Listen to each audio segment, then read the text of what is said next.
de ta vie. C'est vrai? On passe la plupart de notre vie, ce n'est toute notre vie en relation avec les autres. Et c'est important que nos vies changent aussi de ce côté-là.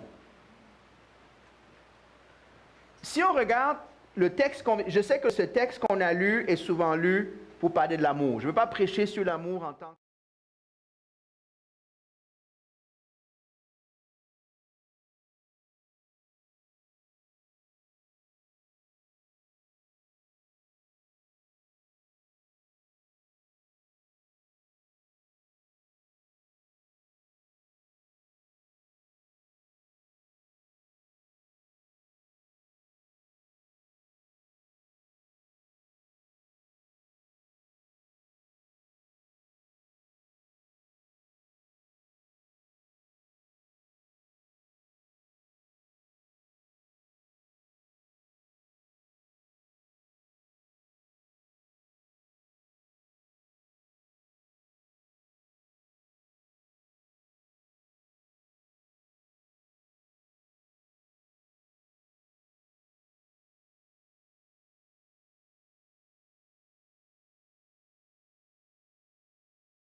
Ce qui est surprenant dans beaucoup de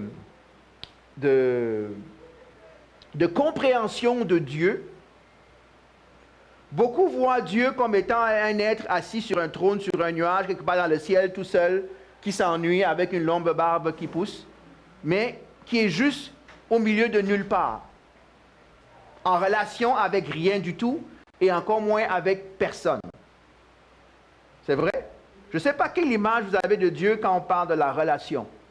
Laissez-moi d'abord vous dire une chose, Dieu est relationnel, dans sa nature la plus profonde.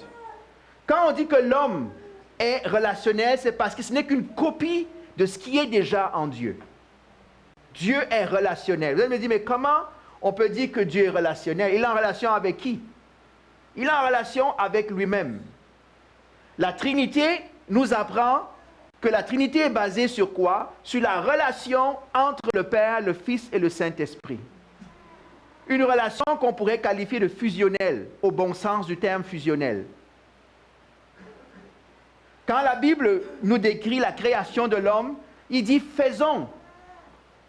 Qu'est-ce qu'il s'est dit? Faisons l'homme à notre image. Il y a un pluriel dans ce qu'il est en train de dire. Il y a un conciliabule qui se passe au milieu de ce pluriel-là. Et il y a une entente qui dit, on est conscient qu'on est plusieurs, on s'apprécie par nous-mêmes, parce que Dieu est autosuffisant. Il n'a pas besoin de la relation avec quelqu'un d'autre.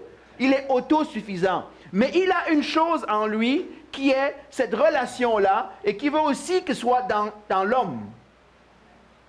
Et dit, faisons l'homme à notre image. C'est sûr qu'il n'a pas mis il n'y a pas une trinité en nous, même si on parle de l'esprit, l'âme et le corps. C'est pas mon débat ce matin. On a besoin d'être en relation. D'ailleurs, la première chose, après qu'il ait parlé à Adam, c'est que Adam ne soit pas, il n'est pas bon que l'homme. Je sais que c'est employé dans un contexte de mariage. Je comprends ça de moitié. Et c'est tout à fait correct. C'est pour ça d'ailleurs que Dieu ne veut tellement pas qu'on soit seul, qui nous appelle à être deux, au minimum. Et plus tard, à fonder même une famille. Mais que tout ça reste encore un.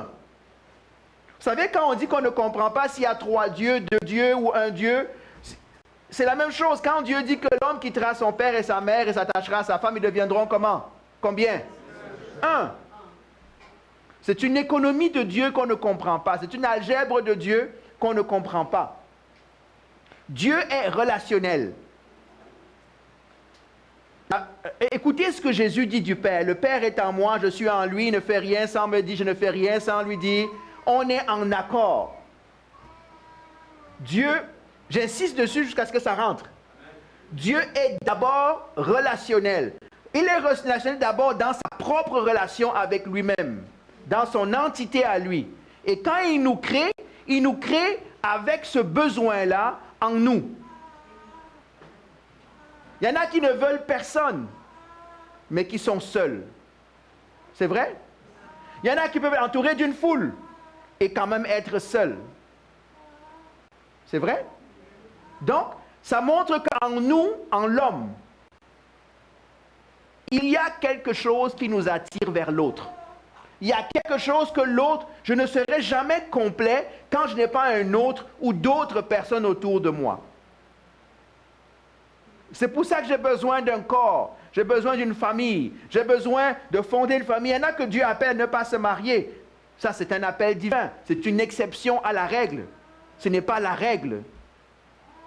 Et que Dieu bénisse ceux qui ont sacrifié leur vie de mariage pour Dieu. Dieu vous bénisse. Dieu comble d'autres choses. Mais à la base, on doit réaliser que, Dieu est en relation avec la Trinité. Ceux qui voudraient méditer dessus, pensez-y un peu. Comment vous pensez que le Père, le Fils et le Saint-Esprit cohabitent? Dans la chicane?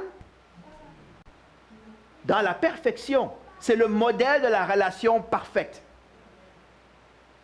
Il ne nous parle pas de choses qu'il ne comprend pas et qu'il ne vit pas. Il le vit. Dieu est non seulement relationnel avec lui-même, il est relationnel avec l'homme. Il est relationnel avec l'homme.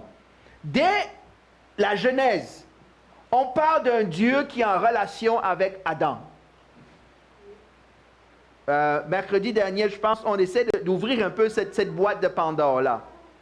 Et voici, moi je vais le dire toujours, it blows my mind. Imaginez Dieu. Je ne sais pas comment vous imaginez Dieu, mais moi je l'imagine tout puissant, je l'imagine bien occupé, je l'imagine à tout ce que vous voulez. Mais la Bible dit que Dieu descend dans le jardin pour passer du temps avec Adam. Dieu est relationnel. Je ne sais pas. Moi, quand je m'assois et que je pense à ça, je ne comprends pas.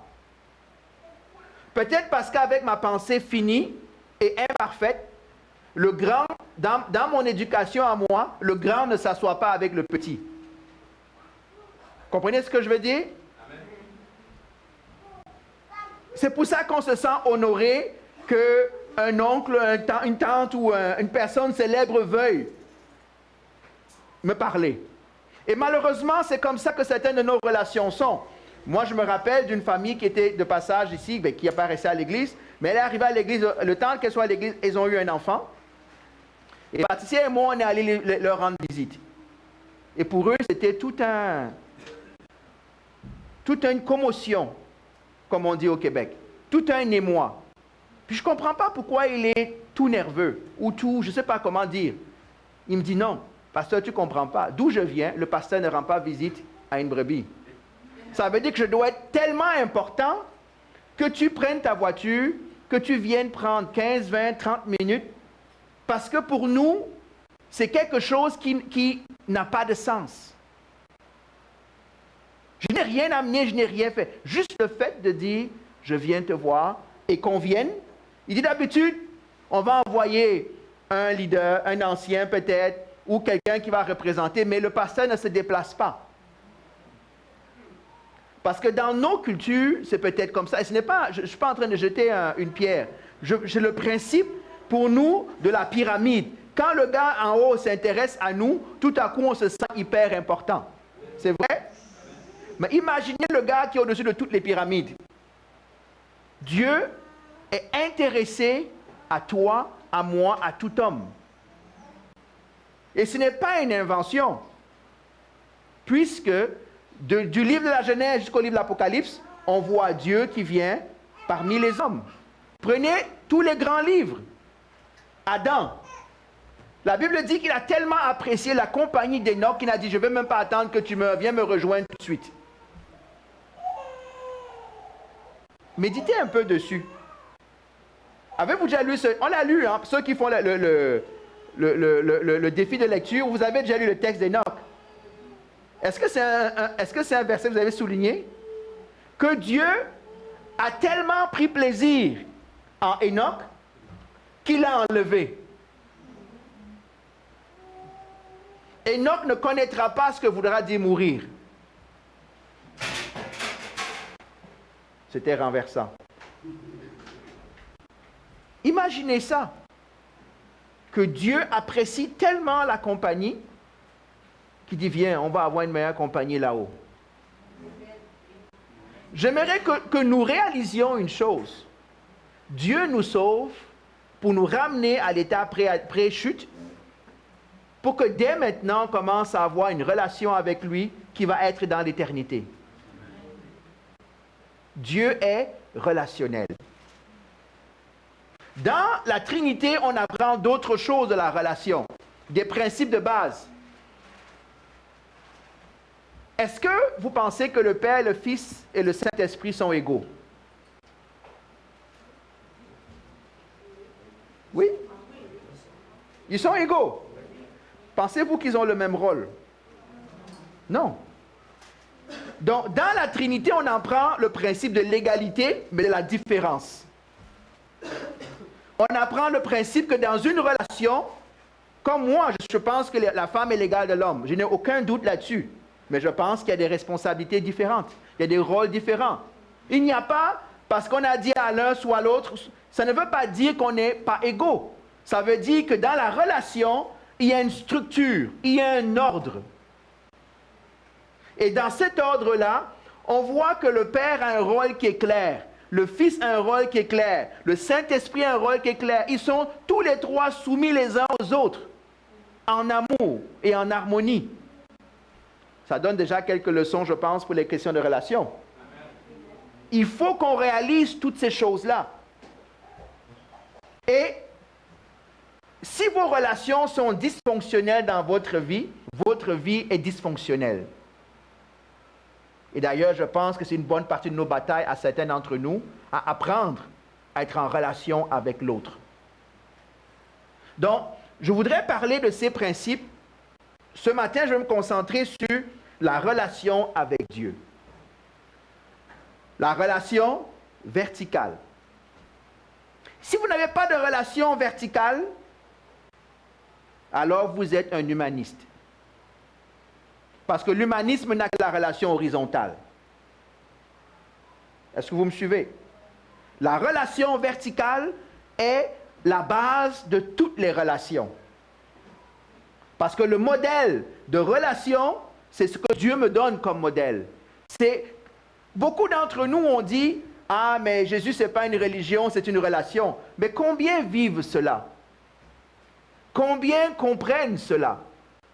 Je comprends que lorsqu'on dit ça, notre modèle de relation, c'est encore un modèle d'humain à humain. Ma relation avec Dieu ne peut pas être comme une relation avec mon mari, ma femme, mon frère, mon cousin, mon collègue. Ce n'est pas une relation de chair à chair.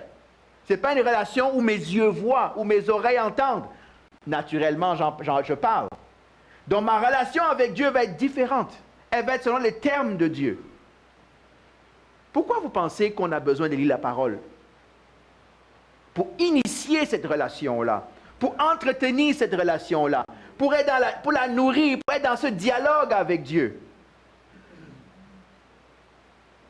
Je sais que pour beaucoup d'entre nous, on aime les gros reportages, on aime les témoignages où on entend « Dieu m'a parlé », Dieu, c'est une voix, et les gens te demandent souvent comment Dieu parle. Ben, Dieu n'est pas limité par mes 5 sens, ni par tes 5 sens. Dieu peut parler par la bouche de quelqu'un, Dieu peut parler par sa parole, Dieu peut parler par un rêve, Dieu peut parler par une voix audible. Dieu est illimité dans comment il va faire. Il n'y a pas un modèle unique applicable à tous. Chacun de nous, si je peux faire une image, chacun de nous a une fréquence de vibration avec Dieu qu'il faut trouver. Est-ce que vous me suivez? Il faut trouver comment Dieu te parle. Et rappelle-toi que Dieu peut te parler d'une manière aujourd'hui et dans 2 ans, il ne te parle plus de la même manière. Parce que Dieu n'est pas mis dans une boîte qui est préprogrammée. La Bible dit que Dieu parle tantôt quoi? Tantôt d'une manière, tantôt d'une autre. C'est pour ça qu'il faut écouter. Déby a fait ce qu'on doit faire souvent, qu'on devrait faire souvent. Pas seulement ici, même à la maison. Les temps de silence, les temps d'écoute. Parce que quand on parle, on n'écoute pas trop. Il y a le temps de prière. Et je n'ai même pas le temps de parler de temps de prière ce matin, mais je dis qu'on développe, après on aura le temps de développer des thèmes. La prière, là, ce n'est pas une liste d'épicerie. Ce n'est pas, Seigneur, voici ce dont j'ai besoin. Maintenant que tu m'as écouté, merci, j'attends l'accomplissement. Non, c'est un dialogue. Es-tu déjà allé devant dans ton temps de prière et dit, Seigneur, aujourd'hui, moi, je n'ai rien à dire. Je veux juste entendre ce que toi, tu as à dire. Peut-être je choque certaines personnes en disant ça. We have to grow. C'est comme un enfant qui vient tout le temps te dire, papa, papa, papa, je veux. À un moment donné, tu dis, écoute, moi aussi je veux. Quand est-ce que moi je te dis ce que je veux? Quand est-ce que je te dis ce que je veux? Je me dis, mais est-ce que Dieu veut des choses? Pensez-vous que Dieu veut des choses? Bien sûr. Pas parce qu'il en a besoin au sens que ça va lui être utile, mais il choisit de travailler à travers l'homme. La Bible dit que je cherche. Je me lève et je cherche un homme, je cherche une femme. Dieu cherche des choses, cherche des personnes pour remplir des rôles, pour sa gloire. Dieu cherche quelqu'un qui va l'aimer pour qui il est. Pas parce qu'il en manque d'amour, parce qu'il veut comprendre si on a compris c'est quoi la relation avec lui. Mais nous, on a compris que Dieu c'est celui qui pourvoit. Et donc, on veut que Dieu vienne pourvoir. On veut que Dieu vienne, guérir. Voici mes besoins. Non. La Bible dit, ne confondez pas le cœur de Dieu et la main de Dieu. Et c'est pour ça que la Bible dit que certains qui n'ont cherché que la main de Dieu ne passeront pas l'éternité avec lui. Dieu peut te bénir, il n'est pas en relation avec toi. Hein? Dieu peut répondre à tes prières et ne pas être en relation avec toi. La Bible dit que Dieu bénit le méchant aussi. Hein? Des fois, le méchant qui ne connaît même pas Dieu peut prier, Seigneur, tu vois, s'il y a un Dieu là-haut, tu comprends, je suis malade, ma femme est malade, fais quelque chose. Et Dieu fait. Ça arrive. Donc, il faut comprendre que quand on parle de transformation, cette transformation-là doit avoir lieu. Je dois saisir que je dois développer une relation avec Dieu. J'aimerais qu'on prenne un verset. Jean 17, 3.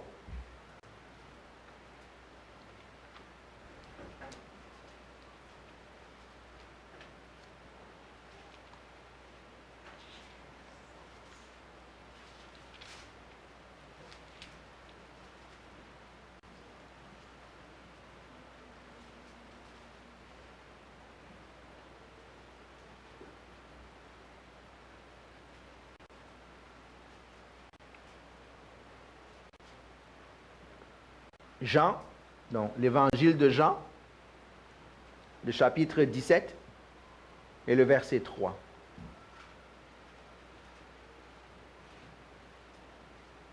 S'il y a quelqu'un qui est arrivé et qui veut nous prêter sa voix ce matin, juste se tenir debout. Or, la vie éternelle, c'est qu'ils te connaissent, toi, le seul vrai Dieu, et celui que tu as envoyé, Jésus-Christ. Amen.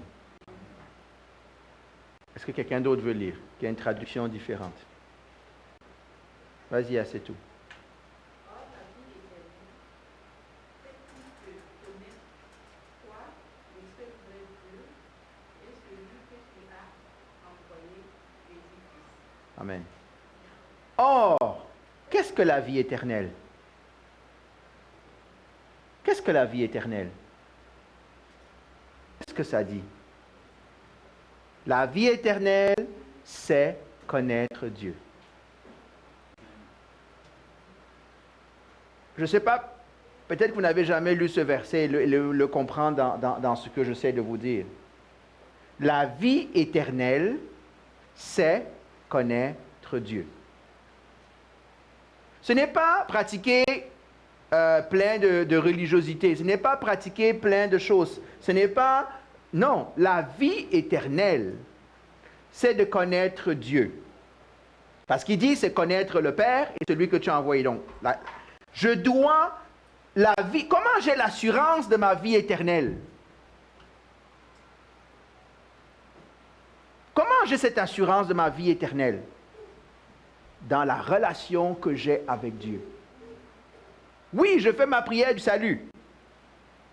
Mais la Bible dit que tous ceux qui disent Seigneur, Seigneur ne sont peut-être pas. Et vous savez comment Dieu les renvoie? Qu'est-ce qu'il dit? Arrière de moi, je ne vous ai jamais connu. Dieu, on connaît quelqu'un dans la relation. Je dois bâtir cette relation. Il y a quelqu'un qui disait à la blague, il y en a qui arriveront au ciel qui ne reconnaîtront pas Dieu. Pourquoi? Parce qu'ici en bas, ils ne l'ont pas connu. Je sais que dans notre tête, on va ressusciter un jour, après la mort, et on va voir une grande lumière, on va marcher vers la lumière, on va dire voilà Dieu. Peut-être tu risques d'aller trouver le soleil comme ça. Peut-être tu vas trouver un grand luminaire. Dieu va passer, il ne va pas briller comme tu penses, tu vas avoir le regard fixé sur ce qui brille. Mes amis, frères et sœurs, la vie éternelle, c'est de connaître Dieu. Amen. Ce n'est pas d'aller à l'église. C'est important pour connaître Dieu. Ce n'est pas de chanter, ce n'est pas de prêcher. Comment vas-tu connaître Dieu? Dans la relation. Le mot connaître ici, c'est le même mot qui parle de la relation intime entre un homme et une femme. Quand on dit que Adam a connu Ève, quand on dit que Joseph a connu Marie, on parle de la relation intime qui font qu'un homme et une femme deviennent un. Et quand Dieu dit que la vie éternelle, c'est de connaître, ça parle de cette symbiose-là, ça parle de cette fusion-là, je peux employer ce mot-là. La vie éternelle, ce n'est pas d'entendre parler de Dieu.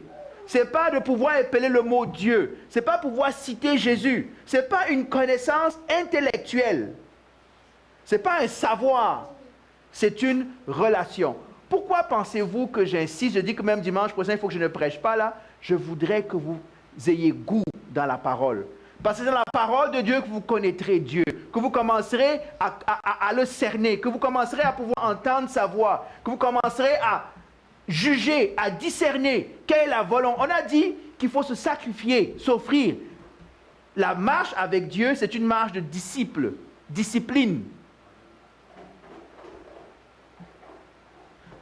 Comment sauras-tu que Dieu te parle si tu ne sais pas ce que Dieu dit déjà dans sa Bible? Il a déjà donné ce texte. Je rends grâce à Dieu. Vous savez pourquoi on appelait à un moment donné l'âge des ténèbres? Vous savez qu'il y a l'âge des ténèbres? Dark Age, le Moyen Âge. Une des raisons, c'est parce que personne ne connaissait plus Dieu. Le texte biblique était conservé prisonnier par quelques individus. Est-ce que vous savez ça? Vous devez savoir ça. Moi, quand j'allais au village, visiter ma grand-mère, le prêtre pouvait dire tout ce qu'il voulait là-devant et ne comprenait rien de ce qu'il disait. Il parlait dans une langue qui n'était pas la sienne. Ma grand-mère ne parlait pas un mot de français. Et le prêtre prêchait en français. Elle savait quand il fallait se lever, quand il fallait s'asseoir, quand il fallait taper des mains, quand certains chants en patois étaient là et chantaient, mais quand le prêtre parle, ne comprend pas. Pourtant, catholique dévoué. À certains endroits, c'était même encore pire. Je ne parle même pas de l'Afrique, en Europe, c'était en latin. En latin. la Bible était gardée dans un coffre-fort que les laïcs, c'est-à-dire vous et moi, n'avions pas le droit de lire ou d'interpréter. Jusqu'à présent, l'Église catholique a ce dogme-là, que l'interprétation de l'Écriture ne peut être faite que par un homme de Dieu, que eux ils ont formé et que eux ils ont ordonné. Ça, c'est l'âge des ténèbres spirituelles. Je connais Dieu seulement au travers de quelqu'un qui va m'expliquer comment quelqu'un lui a expliqué que Dieu est. On ne marche pas avec Dieu par procuration. Amen. On ne marche pas avec Dieu par procuration. C'est one on one, c'est chacun pour soi.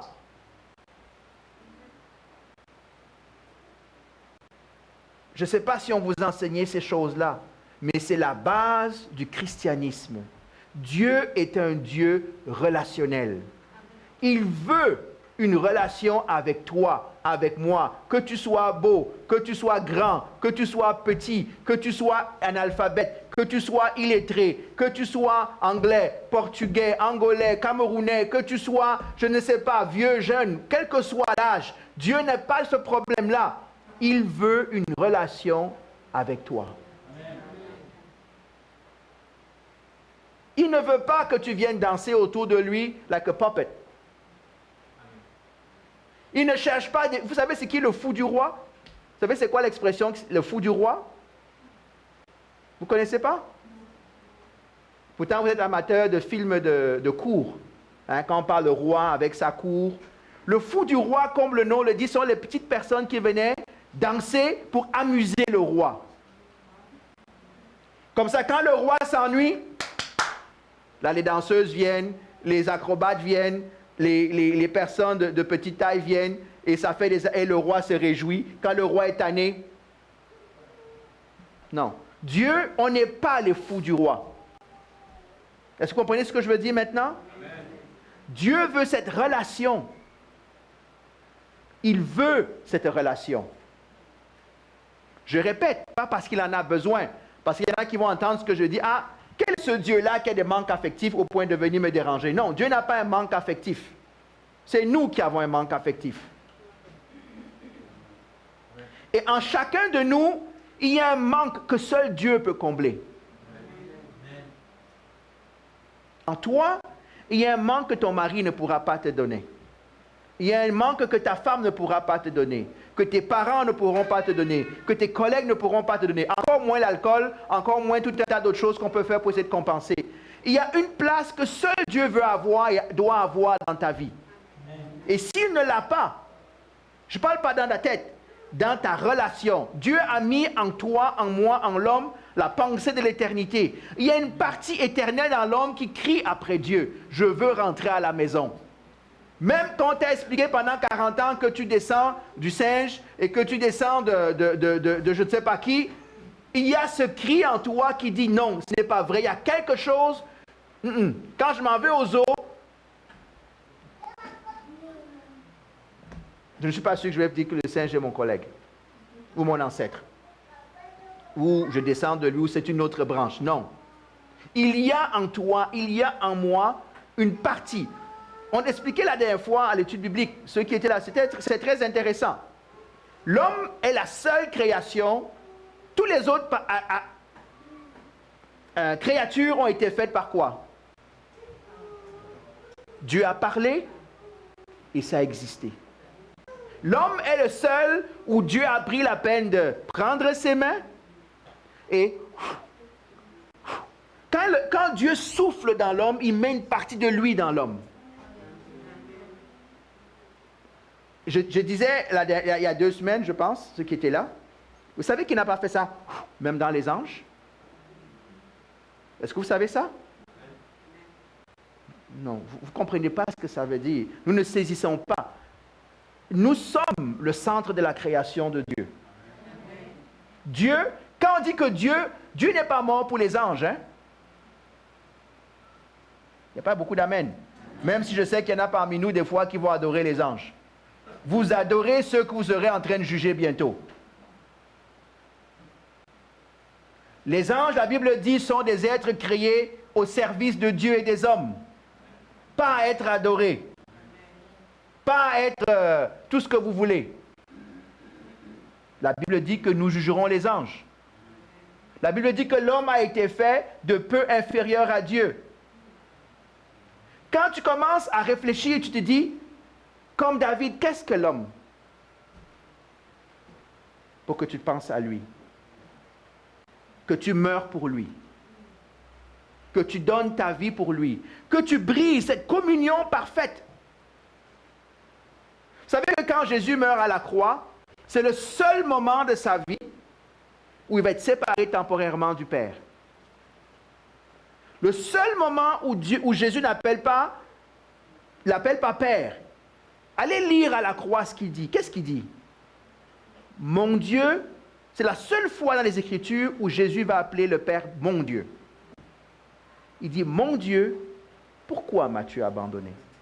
Vous savez pourquoi? Pour restaurer la relation entre vous, moi et lui. Entre tout homme. La Bible dit que Dieu était en Christ, réconciliant le monde avec lui-même. Arrêtons de jouer à l'Église. Arrêtons de penser que c'est suffisant. Dieu veut qu'on soit en relation. Il nous a créés relationnels. Et il veut que ce soit ainsi. La première relation qui va équilibrer ta vie, c'est la relation avec Dieu. Je sais que ça paraît cliché ce que je dis. Je sais. Regardez combien de nos vies sont bousillées parce qu'on a mis notre confiance d'abord en vouloir régler les problèmes avec les hommes. Quand je dis homme avec grand H. Combien de vies sont détruites parce que c'est le 15e copain que j'ai, c'est la 16e copine que j'ai, c'est le 8e mari que j'ai, c'est le 9e femme que j'ai, la 9e femme que j'ai. Ça ne marche toujours pas. Je change d'amis comme je change de chaussettes. Tout le monde, il n'y a rien qui sied à mon pied. Parce qu'il y a un problème d'abord. La première relation qui va équilibrer la vie de l'homme, c'est sa relation avec Dieu. D'elle va découler les relations autres. Parce qu'il faut se replacer adéquatement. Il faut se replacer adéquatement dans le plan de Dieu. En passant, est-ce que Adam sentait qu'il était seul? Non. Il ne se sentait pas seul. Dieu venait passer du temps avec lui. Mais Dieu sait qu'il ne peut pas être avec Adam 24 sur 24 comme il voudrait. Comme Adam voudrait, j'entends. Hein? Et quand vous allez dans Genèse, c'est Dieu qui fait réaliser à Adam qu'il est seul.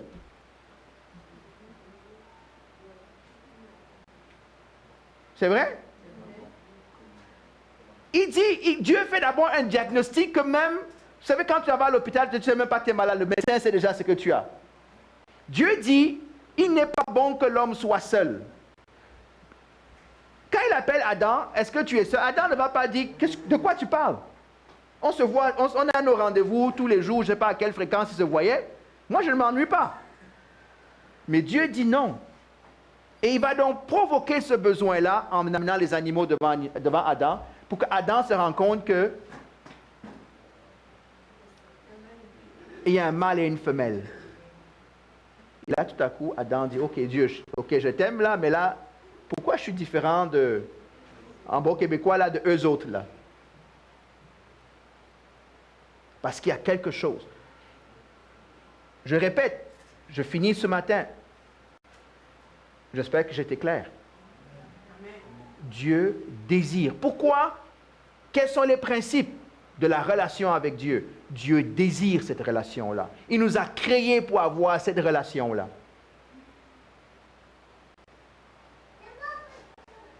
Le défi, quand vous comprenez ça, c'est le temps. Combien de temps je consacre à Dieu? On revient à la discussion tout à l'heure. Hein? J'ai 24 heures dans une journée. Combien de temps? Enlevons les besoins physiologiques, biologiques, tout ce que vous voulez, 8 heures de sommeil, je ne sais pas moi, on mange. Le reste du temps, combien est-ce qu'on en donne à cette relation-là? Je vous laisse chacun de nous faire les maths. Hein?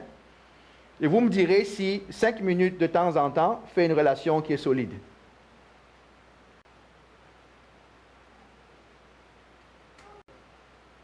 Vous me direz. Dieu désire cette relation-là. Autre principe, il ne peut pas y avoir de relation avec Dieu en dehors de Christ. La seule personne qui nous permet d'être en relation avec le Père, c'est le Fils. La croix. Moi, j'en vois des gens, oui, mais moi, je suis en relation avec Dieu. Je dis, quel Dieu? Ah, mais moi, j'entends des voix. Je ne sais pas les voix de qui tu entends, parce que les seules voix que tu dois entendre, c'est au travers de Christ. Si tu entends des voix à l'extérieur de Christ, là, appelle ça ce que tu veux, mais ce n'est pas le Dieu de la Bible. Et je sais qu'il y en a beaucoup. Dans toutes les cultures. Mais moi, je crois en Dieu, mais je ne sais pas lequel Dieu tu crois. La Bible dit, Jésus est clair, hein? Il a dit quoi? Je suis le chemin, la vérité et la vie. Nul ne va au Père. J'aimerais vous poser une question. On va au Père quand? On va au Père quand? Oui. Comme... Non, je n'ai pas demandé quand tu vas partir. OK. On va au Père quand? Hé les amis, la vie éternelle a commencé. Je vais au Père aujourd'hui. Beaucoup d'entre nous pensent que quand je vais mourir. Et si tu attends de mourir, la relation que tu n'as pas battue pendant que tu étais vivant, ne t'attends pas à la bâtir là-bas. Il n'y en aura pas. La vie éternelle commence ici-bas. Tu es éternel. Je suis éternel. Et ce n'est pas une doctrine qui paraît flyer là. C'est la vérité. La relation avec Dieu, c'est ici. Ça commence ici. S'il te plaît, n'attends pas de mourir. Il y en a qui veulent, je vais vivre la vie la plus pieuse possible pour que quand j'arrive là-bas, mon cahier sera clean. Non, ce n'est pas ton cahier qui te qualifie pour la relation avec Dieu. C'est le sang de Christ. Et c'est maintenant. C'est maintenant. On peut ignorer Dieu. Dans notre journée, on ne fait rien pour lui, avec lui, dans sa présence. La Bible dit, ceux qui me renient, je les renierai aussi. Hein? Quand je fais la somme de toutes mes 24 heures fois le nombre d'années que j'ai vécu, s'il n'y a pas beaucoup de Dieu dedans, ben je l'ai renié d'une certaine manière. Je ne l'ai pas mis en place dans ma vie. Je sais qu'on est occupé. On vit dans une société où Satan est très fort. Société veut dire à l'ère du temps. Il nous occupe. Nos agendas sont pleins. Dès que tu penses que tu as un trou, ça s'est rempli 3 fois plus encore. Si tu ne te bats pas pour avoir cette discipline-là, qui va te la donner? Satan? Il ne veut pas cette relation-là. Il ne veut pas. Nous, on veut le beurre, l'argent du beurre, la crémière, la fermière et tout ce qui est autour. Non.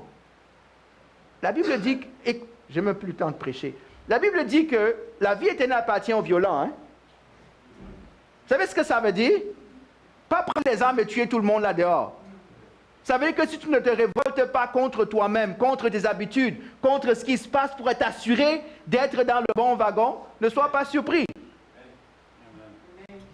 Je comprends qu'il va falloir 8 heures de sommeil en moyenne. Mais moi, je vais me taper 6 heures de sommeil parce que j'ai besoin de 2 heures ou 1 heure avec Dieu. Ou je vais changer d'emploi pour gagner moins bien ma vie. Mais je ne peux pas avoir les salaires, les travails, la famille et tout en disant, Seigneur, tu comprends, c'est toi qui m'as béni avec du travail, c'est toi qui m'as béni avec une famille, je dois m'occuper d'eux. Oui, mais toi, ça vient de quelque part. Il faudra se priver, mes amis, de quelque chose. Jusqu'à ce que ça devienne une habitude. Ça devienne une habitude. Dieu veut cette relation. Je finis. Dieu n'est pas un homme. Je ne peux pas avoir ma relation comme j'ai une relation avec Dieu comme avec un homme. Patricia en parlait à l'étude vendredi soir. Dieu mérite gloire, louange, honneur, soumission, obéissance et crainte. Vous savez, un des enjeux qu'on a, on a tendance à humaniser Dieu. On veut traiter Dieu comme notre copain. On aime les chansons. Je suis ami de Dieu. Et on le traite comme un ami. Non, Dieu n'est pas mon ami. Il n'est pas ton ami dans le sens où tu veux le comprendre. Laissez-moi vous choquer un peu ce matin en concluant. Dieu demande crainte et révérence. Même dire que Dieu est mon ami, Jésus est mon frère, c'est un honneur qui nous permet de dire. Mais même si je le fais, je veux le faire avec déférence. Et dans la culture moderne, on a tendance à parler un peu à la légère quand on parle de Dieu ou qu'on parle avec Dieu. Ah, mais moi j'ai dit à Dieu, fais-moi ceci. Ah, mais moi j'ai dit à Dieu, fais-moi cela. Sinon, je ne suis pas content. Tu parles de quel Dieu? Ah, mais on a chanté Dieu est mon ami. Allez lire le texte. Hein? Dieu appelle Abraham son ami. Hein? Regardez comment Abraham le traite. Allez lire dans Genèse. On arrive bientôt à ça. Prions que le Seigneur nous aide à bâtir cette relation avec lui. Amen. Alléluia. Pendant qu'on a un peu de musique, juste médite sur ce qu'on vient de dire. Écoute ce que Dieu te dit aussi ce matin. Après, on priera. Dans ce désert de lassitude où mes pas m'en amènent, quelque part où je ne sais, j'ai dû lâcher ta main. Dans ce silence, je veux me taire et retrouver ta voix. Je continuerai à t'adorer, car tu m'as aimé le premier, malgré mes doutes et mes questions, tu restes le même. Je continuerai à te louer, à compter sur ta fidélité. Dans le désert, l'abondance, tu m'accompagnes. Dans ma détresse, ma solitude, je sais que tu restes. Ce n'est pas toi qui m'as laissé, je revoudrais venir. Dans ce silence, je veux me taire et retrouver ta voix. Je continuerai à t'adorer, car tu m'as aimé le premier, malgré mes doutes et mes questions, tu restes le même. Je continuerai à te louer, à compter sur ta fidélité. Dans le désert où l'abondance, tu m'accompagnes.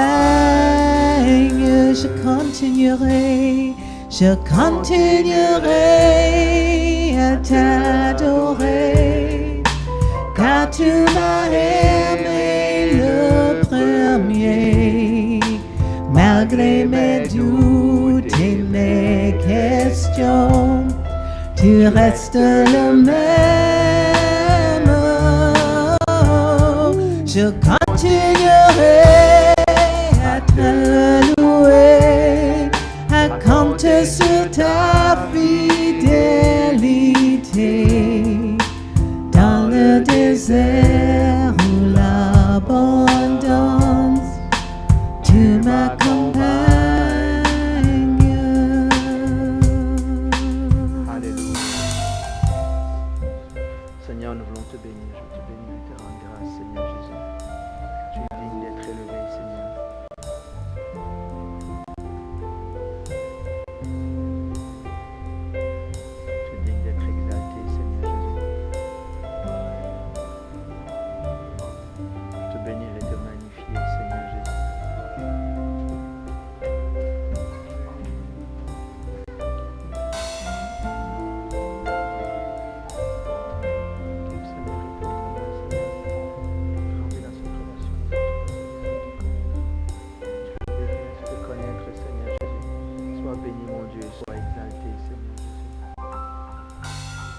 Seigneur, on vient devant toi ce matin. Tu nous rappelles que la vie éternelle, c'est de te connaître, Seigneur. Te connaître, Père, et connaître celui que tu as envoyé. Seigneur, viens guérir notre relation avec toi. Tu l'as déjà fait à la croix. Tu nous as donné tout ce qui est nécessaire pour revenir à toi. Mais comme dit ce cantique, Seigneur, nous avons des doutes, nous avons des questions. Nous avons, Seigneur, des difficultés, Seigneur. Je prie que ta grâce touche nos cœurs. Aide-nous à trouver ce temps pour bâtir une relation réelle et sensible et sincère avec toi, profonde, Seigneur. De gloire en gloire, de plus en plus profonde, Seigneur Jésus. Père, nous prions. Je prie pour moi. Je prie pour mon frère, je prie pour ma soeur, je prie pour notre assemblée. Aide-nous à avoir ce désir de grandir dans cette relation avec toi. Père, qu'aucun parmi nous, aucun parmi ton peuple ne soit surpris ce jour-là, où tu diras comme aux vierges folles, je ne vous ai jamais connus. Où tu diras à ces personnes qui ont été actifs en ton nom, tu diras, je ne vous ai jamais connus. Aide-nous à ne pas attendre à te connaître là-haut, mais à te connaître dès maintenant, Seigneur. Père, enlève les barrières. Nous soumettons. Tu as dit qu'on commence par s'offrir soi-même à toi. On l'a lu il y a quelques semaines. Accepte nos vies. Regarde nos difficultés à avoir une vie de prière fréquente, régulière, à avoir une vie de méditation de ta parole régulière et fréquente. Aide-nous, Seigneur. On a tout essayé, les résolutions, le réveil, on a tout essayé. Mais Seigneur, nous crions à toi parce que nous savons que c'est vital, que c'est important. Aide-nous, mon Dieu. Nous voulons grandir dans cette relation. Enlève les fausses théologies qu'on a, Seigneur du puissant. Tout ce qui est religiosité qui nous empêche de nous approcher de toi. Aide-nous à vivre une vie de sanctification pour nous approcher davantage de toi, Seigneur. Que ta grâce abonde. Aide-nous, Seigneur, comme dit ce cantique, à revenir. Toi, tu as déjà fait le premier pas en mourant à la croix. Aide-nous à faire les pas, Seigneur, qui mènent à toi, Seigneur Jésus. Ô Dieu de gloire, une relation réconciliée avec toi pour l'éternité, Seigneur. Dans ce thème de transformation, Seigneur, nous nous tenons devant toi ce matin. Tu exposes nos manques pour nous attirer notre attention, pour nous amener à toi, Seigneur Jésus. Je te bénis, mon Dieu, et je te rends grâce. Ô Seigneur, sois élevé, Seigneur Jésus. Alléluia. Je continuerai à t'adorer, car tu m'as aimé le premier, malgré mes doutes et mes questions, tu restes le même. Je continuerai à te louer, à compter sur ta fidélité, dans le désert ou l'abondance, tu m'accompagnes. Oui, Seigneur, nous remettons toutes choses entre tes mains. Accompagne-nous tout au long de cette semaine. Accompagne-nous en sortant de ce lieu, Seigneur. Et aide-nous à être conscients de cette réalité, Seigneur. Je te bénis, mon Dieu, je te rends grâce. Bénis ton peuple. Bénis-nous, Seigneur. Et que nos vies soient transformées, Seigneur. Soient magnifiées, soient glorifiées. Dans le nom de Jésus, Amen. Soyez bénis. S'il y en a qui ont besoin de prière, je suis disponible. Si vous voulez rester, Seigneur, si vous voulez rester dans la prière, vous êtes libre de le faire.